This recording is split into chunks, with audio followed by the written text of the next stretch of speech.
السلام علیکم ناظرین، امید کرتی ہوں آپ سب خیریت سے ہوں گے۔ آج کا ہمارا لیکچر روزے کا حقیقی مفہوم۔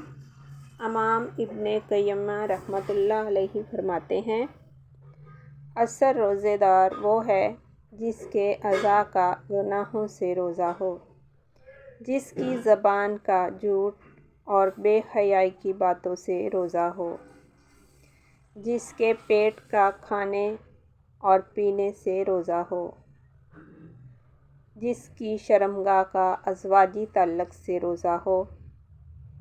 بس اگر وہ کوئی بات کرے تو ایسی بات نہیں کرتا جو روزے کو نقصان پہنچائے، اور اگر وہ کوئی کام کرے تو ایسا کام نہیں کرتا جو روزے کو خراب کر دے۔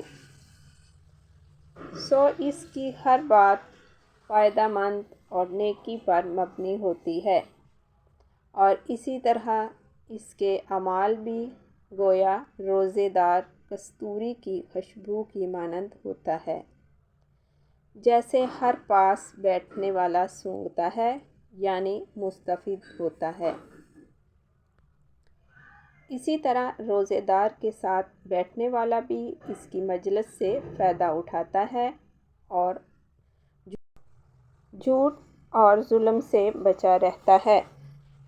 یہ ہیں وہ روزے جو مشروع ہیں۔ صرف کھانے پینے سے رک جانا کافی نہیں۔ اصل روزہ وہ ہے جس میں اعضاء کا گناہوں اور پیٹ کا کھانے پینے سے، اور جیسا کھانا پینا روزے کو توڑ دیتا ہے، اسی طرح گناہ بھی روزے کے ثواب کو ختم کر دیتے ہیں، اس کا اجر ضائع کر دیتے ہیں، اور روزے دار گناہوں کی بدولت ایسے ہو جاتا ہے گویا اس نے روزہ رکھا ہی نہیں۔ ناظرین، امید کرتی ہوں آپ کو آج کا یہ ٹاپک پسند آیا ہوگا۔ مجھے اپنی دعاؤں میں یاد رکھیے گا۔ السلام علیکم۔